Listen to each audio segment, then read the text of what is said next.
Welcome to the life you crave. Simple and sustainable weight loss for women who have better things to do than diet. I'm your host, Leah Pinelli. I help ambitious, badass women stop overeating, overworking, and overgiving to lose weight from a place of love.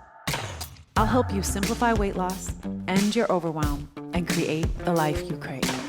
If you like what you hear, please like and subscribe to this podcast. Let's get started. Hello and welcome to the Life You Crave podcast. I am thrilled to be here today with one of my all-time favorite clients and friends, the lovely Erin Collins.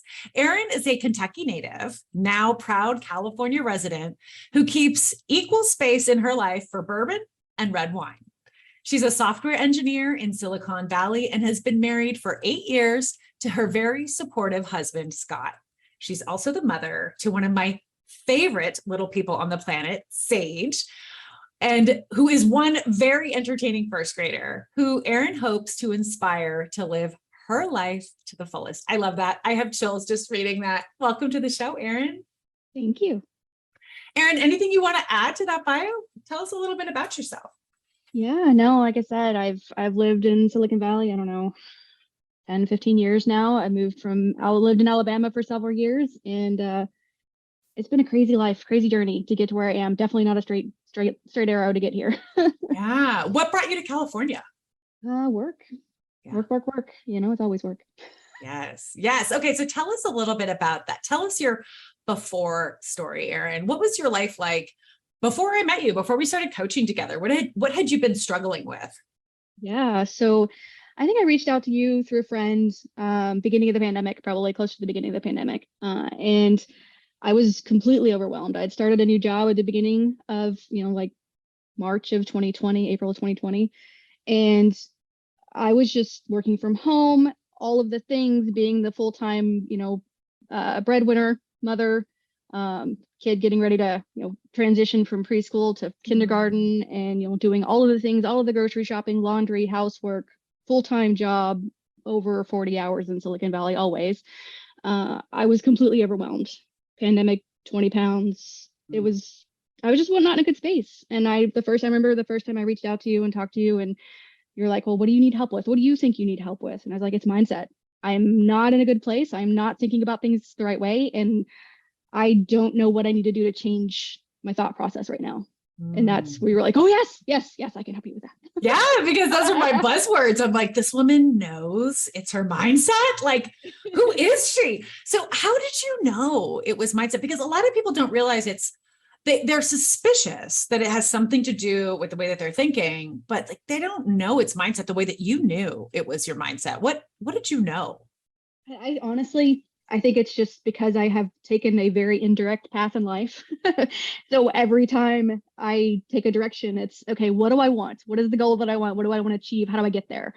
I undergrad in engineering physics, and now I'm a software engineer in Silicon Valley, right? That is not a direct path. But I was definitely, I want to be a software engineer. How do I get there from here? How do I do that? I was, working full time at it. Then I went back and get my master's. I'm like, okay, let's get a master's in software engineering and figure that out. And, so it's always like, what is my goal and what steps do I need to take to get there? And so it's always been a mindset thing. I could keep turning this crank and keep going the path I'm going, but clearly this is not getting me where I want to go. So what's the path from point A to point B? And a lot of times I have to, and I know it annoys my friends to no end. I'm like, okay, oh, you've done this. Oh, you've seen people do this. How does that work? How do I get, what did they do? So yeah, it's always for me been, what do I not know? And how do I get there?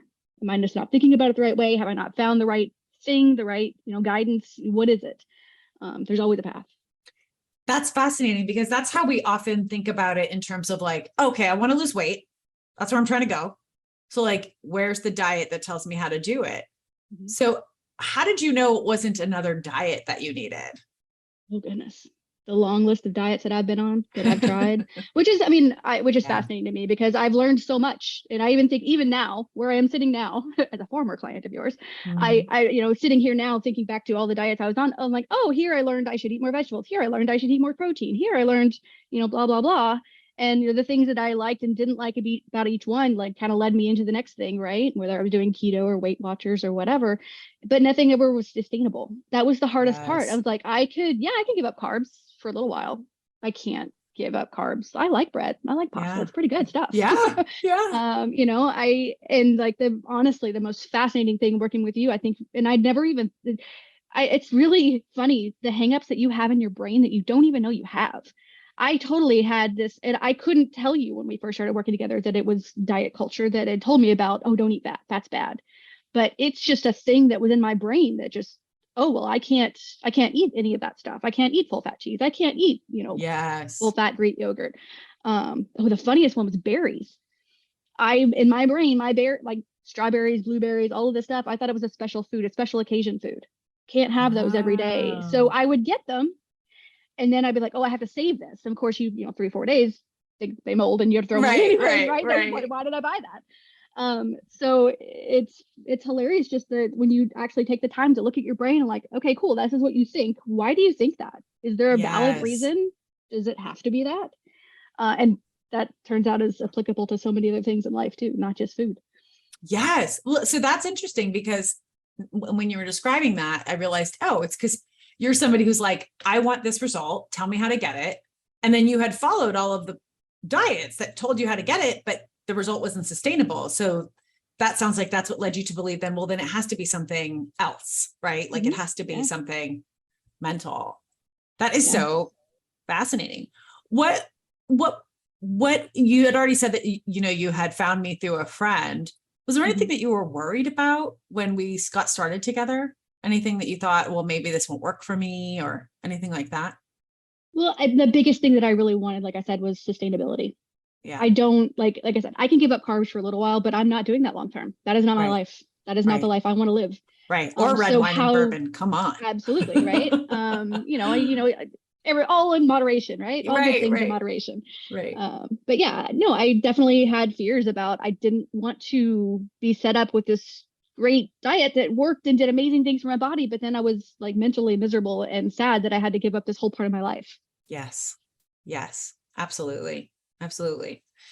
What it sounds like if there was, you'd mentioned the overwhelm, right? Mhm. And our work together really, it's obviously because it's mindset. It's more than just what to eat. Like, sure, we address Mhm. that. Like, how can I still enjoy food and have pasta and bread and wine and bourbon and also live in a body that I feel really comfortable in?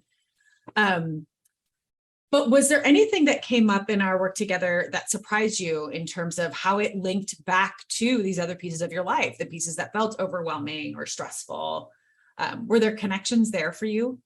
Oh, absolutely. And yeah, I mean, we've talked about this the first time in my career. I got a promotion this year, which is Yes. crazy for me to think about. I mean, I've always been the overachiever, always trying to do what I could to make people happy, to do the right things, to follow the checklist, to get the straight A's. And it finally kind of clicked for me that like I don't have to make everybody happy. And that's okay. And it might Mm. still suck every day that I don't make people happy, but that's not always my problem. Yes. Yes. Um, Tell us a little more about your life as a people pleaser before we started working together. oh gosh, I grew up in the South. Of course, you're a people pleaser. You got to worry about your reputation. You got to worry about what people think and like how people are going to interpret what you do or what you say or how. I mean, and obviously, cancel culture, like that's a big thing in the world today. But Mhm. I've never been one of those people that want to be out there. I don't want to be a public persona. I don't want that life. But still, every day people judge you for what you do, what you say, performance evaluations or, job interviews or whatever. And at the end of the day, you only have a little minuscule effect on what people actually think of you. Yeah. You can just be yourself and they can like it or not and take it or not. And, if you win that job or get that, A plus plus on your performance evaluation, great. You made that person happy, but that still has a lot more to do with their opinion than what you've actually done. Yeah. And getting myself to that place of, if they didn't like it, that's okay. And, Yeah. maybe that's just not my place. Maybe there's somewhere else that I need to look for that validation, or maybe I just need the validation for myself and that's good enough. Yes.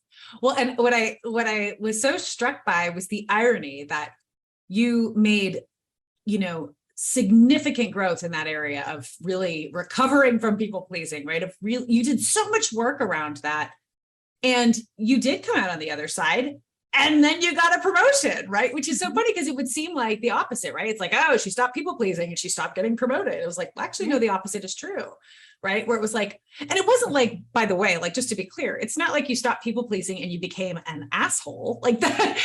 These two things are mutually exclusive, as a matter of fact, right? Like, not being a people pleaser does not mean you're a jerk. It just means that you are no longer trying to manipulate what other people think about you, right? And you are simply kind of investigating for yourself, examining your own thoughts and feelings, and then acting from there. Yeah, And I think one of the biggest examples that I remember from our coaching was there was a disagreement between me and my husband about like what time or who can pick up our daughter from school, whether he had to leave work or I had to leave work. And you were just like, well, it's not like you're going to like not pick her up. Like, what is the worst that can happen? And in my brain, and past Erin brain, it would have been like, well, what do people think if I don't pick up my daughter on time? And how is this going to work? And what are they like? Now it's like, yeah, she's going to be okay. Like, we'll figure this out. We'll figure out some way to get her home. But it also does not all have to be me. I do not have to be the person making all of those decisions. Yes. Yes. And so much of that is rooted in people pleasing, right? Where I think a lot of times we work so hard. We've been socialized, as you were, suggesting growing up in the South. Especially if you were socialized as female, you are also then socialized to people please and to kind of constantly be worried about what other people think of you, whether or not other people like you. And, so then when we are coupled up with friends or partners, and we work so hard to please them, but then we often end up taking on, because we're trying to please them, way more than our fair share, right? And then we're like concerned and pissed off, and it causes tension in the relationships. Versus if you just let go of people pleasing, then you're actually showing up as like a partner in the game of like, how are we going to, distribute this? How are we going to solve this problem of picking up our daughter, right? Coming at it from like this kind of teamwork vantage point, as opposed to, well, you owe me because I've been working so hard to please you all this time, now I'm doing everything. How would you say, Erin, that your people pleasing and overwhelm related to eating for you, if it related at all? How did these two things go together? Because I think a lot of people might listen and think like, well, sometimes people think that this is health coaching, right? Which it's really not health coaching. I mean, there's a component of it that's health coaching, but it has far more to do with how we're thinking and then how that relates to our behaviors, right?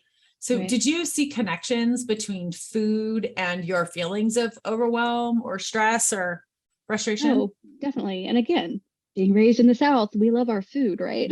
You have a big celebration, you have people together, let's have food. It's always food. It's always about food being able, the source of entertainment, the source of making you happy. And so many times I'm like, I feel horrible. I feel like all this anxiety. I feel like today I had a bad day. Oh, I'm just going to, sit back and have some wine and watch my TV show. I'm going to, I'm just going to order pizza tonight because that's going to make me feel better. That's not going to make anything feel better. It might taste good. It might be fine. It's totally fine. But at the same point, like, that's not going to solve the problem. You really need to dig into, why do I feel that way? What are the thoughts that are making me feel that way? Are they valid thoughts or not? Maybe they are. Maybe that's okay. And you just have to deal with that, sit with it and feel it and get past it. And there's nothing really sometimes external that can fix that problem. Yeah. Yeah. Erin, you're one of my clients, and every woman that I work with is totally different. And I would say that you're in a category of clients that, and it makes sense given how you explained kind of how you are and how your brain works. Like, you came in, we coached, you learned a bunch of stuff. You started applying it in your life. You saw other areas where you were like, oh, I can improve this over here. I'm going to work on that. I can improve this over there. I'm going to work on that. And like, you get it and you get it done, right? Like you said, you're a high achieving woman, and you know how, when you want something, to ask questions so that you can get the result that you want, and you can learn and grow quickly. And we worked together for a year. Yeah, just about a year. And you made great achievements in my opinion, which we'll talk about in a minute. But you were very much like okay, I'm going to learn, and I'm going to apply, and I'm going to gather data, and I'm going to learn some more, and I'm just going to keep going. And so you kind of made consistent progress while we worked together. Did you ever come up against any obstacles or roadblocks. A lot of times people think like, oh, well, it might work, but eventually it'll stop working. Or did anything ever stop working for you that you had to then troubleshoot? I think always. Mm. I think one of the things that I took away from it is that it's always a process. I'm not going to magically lose weight and that's going to be the end all be all. Like, life happens, and it's not necessarily getting from point A to B and getting from here to my goal, but figuring out how I got to that goal and how to keep that momentum going, and how to like take what I've learned and reapply it every Yes. time I slip, because it happens. Life happens. Celebrations happen. Vacations happen. Figure it out. It's just because I ate a cheeseburger last week does not mean that, I have lost all of my progress. Yes, I might gain a couple of pounds. It may be just false and it's going to drop right back off. It doesn't matter. Right. As long as you're totally continuing to work through that process and not completely slipping back into let me drown myself in gallons of ice cream every night. Right. Right. Yeah, it'll be fine. It's a process. Yeah. Well, and what were the results of the program for you? How did you change? How did it change you? Yeah, I'm definitely down at least 10 pounds from the beginning of the pandemic. And that's consistent right now. And I'm still, it's a day-to-day process. But I'm also at that point where I trust myself more. I think honestly, the biggest thing, and you and I didn't really coach about this, but because of the group coaching, which I was very hesitant about it at the beginning. Yeah. Because of the group coaching and like getting to hear people talk through their own things, their own issues, there was the topic of body image that came up, and that's been the biggest thing. I can't remember, you probably know this, the author with the high five in the mirror thing. Mel Robbins. Yes. I think that's crazy and ridiculous, but you gave that to me and I was like, all right, I don't know, but let me think about it. But really, for me, at the end of the day, it's looking at obviously after 2 years staring at myself on Zoom calls every day, right? I spent a lot more time looking at myself and really being comfortable with who I am. And instead of me trying to force my body into some image that I think other people are going to like, guess what? This is me. This is what I look like. This is how I present myself, and you can like it or not. It's really more of a matter of, do I like what's going on with my body, with my eating patterns, with the way my clothes fit or whatever, then I can decide if I want to change something for myself. It doesn't really matter what the other people are thinking. Oh my gosh. I have chills because I'm imagining your daughter and the impact that what you just said about being comfortable with me. And guess what? This is me. And I don't really care if you like it. What matters is if I like it. And I was thinking, Erin, I'm like, I like it. But how do you hope that this transformation impacts your little one, your little girl? Gosh, yeah. My daughter is 6, almost 7 right now, and she is so much like me when I was that age. I remember me being this super confident, extroverted kid. I have no idea what happened. Like, I don't know, we just switched schools a bunch, whatever. At some point in my life, I became this anxiety-ridden introvert. And don't get me wrong, there's nothing wrong with being an introvert. I love being an introvert. I love that part of myself. But I want my daughter to know that her feelings and what she wants out of life is 100% valid. And she just has to figure out a way to get there. As long as you're not hurting anybody else, what do you care? This is, go after what you want in life. And like, who would ever have thought growing up in the middle of nowhere, Kentucky, that I ended up as a software engineer in Silicon Valley? Yeah. How did I get from point A to point B? I can tell you, I never once even considered this possibility as late as high school. It was not even a thought in my mind. Yeah. But this is where life led me. Yeah. And that modeling, right, of not just being a woman who's working in a highly male-dominated field, but also being a woman who actually, like you said, you trust yourself. Like, I don't know how many of us, and that's a huge part of my mission and my work. It's about trusting yourself. But could you imagine if we all had mothers who trusted themselves and who told us that they can be anything and do anything they want? All they have to do is figure out how to get there. And like, I believe in you. Like, can you imagine the impact that would have on the next generation of girls? It's one of those things that I've done a lot of things soul searching about the last couple of years, and being able to look back at the badassery of my mother. Yeah. She wasn't a software engineer, blah, blah, blah, but gosh, the things that I learned from her and the things that she did just to make sure that we had the things that we needed, the fight that she had in her to make sure that things happened a certain way. I definitely got it from her. Yeah. Yeah. I feel like it's like my duty to pass it on to Sage, right? Yes, totally, totally. Oh my gosh, Erin, that is so good. What would you say has been the best part for you of this transformation? I mean, you got a promotion for the first time in 20 years. You've lost and sustained the weight loss of 10 pounds. You are not struggling with food anymore. Actually, before you even answer that, let's talk for just a minute. How has your relationship with food changed? I think I don't feel obligated to track everything. I don't feel obligated to stay within very strict constraints about what I'm doing and what I'm eating. Does that always give me the exact results that I want? No. But I know how to change that if I do want to move the needle one way or the other. So I don't worry about it as much. And I think that's the biggest thing that I've gotten over the past, year or so that you and I work together, of that mental space that used to be totally contained by worry and anxiety and people pleasing. I have that space to do other things with now. Yes. I don't have to think about that. I can just sit and relax at the end of the day, maybe watch a show and have some sparkling water, and the kind that I actually like. Yeah, right. It doesn't have to be things that numb me out. It can be things that I actually just enjoy and live my life and go on. Yeah. Yes, that's so huge, right? That reclaiming of your mental space. Yeah. So then that brings me to, what's been the best part? I don't know, the confidence in myself. I mean, which sounds silly to see, looking at the path that from how I got to, from where I was to where I am, even, from the beginning of the family to now, from, my childhood to now, like where I've come. But yeah, having the confidence in myself that I don't have to make somebody else happy. I don't have to do these things because somebody else is judging me or watching me and making sure that I'm not falling. I'm doing this for myself, and I'm achieving things that I want for my life. Yes. And honestly, too, it's because I'm not that I'm old, but I can actually take that look into the future and go, I have achieved so much. I can choose where I want. It doesn't have to continue going straight up all the time. I can choose a point to get off the train and figure out what my life is going to be then. It doesn't have to be the same. Oh my gosh. I love that. And it's empowering, right? Because like, it sounds like you really recognize that you get to choose.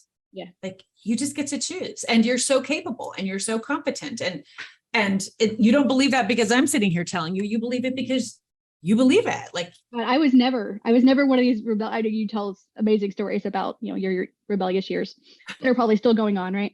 But I remember looking at my mom when I turned 30. I'm like, thank God I can finally act my age, because I was never that kid. I was always go to college. I started my first job at 21, out of college. And like, I was always go, achieve, make money, get a good career, keep going forward.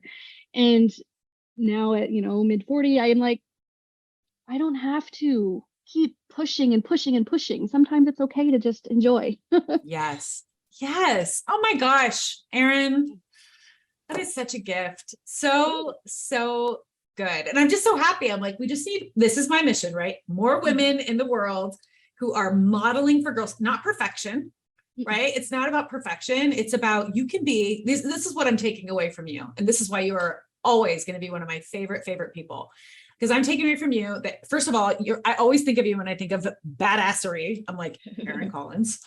But you are modeling, truly modeling, not just for Sage, but for all of her friends who come over to your house and who know you over the years, right? Like, you are truly modeling what it looks like to, pave a path that is not well paved for women, but also you're doing it unapologetically, right? You are truly doing it unapologetically.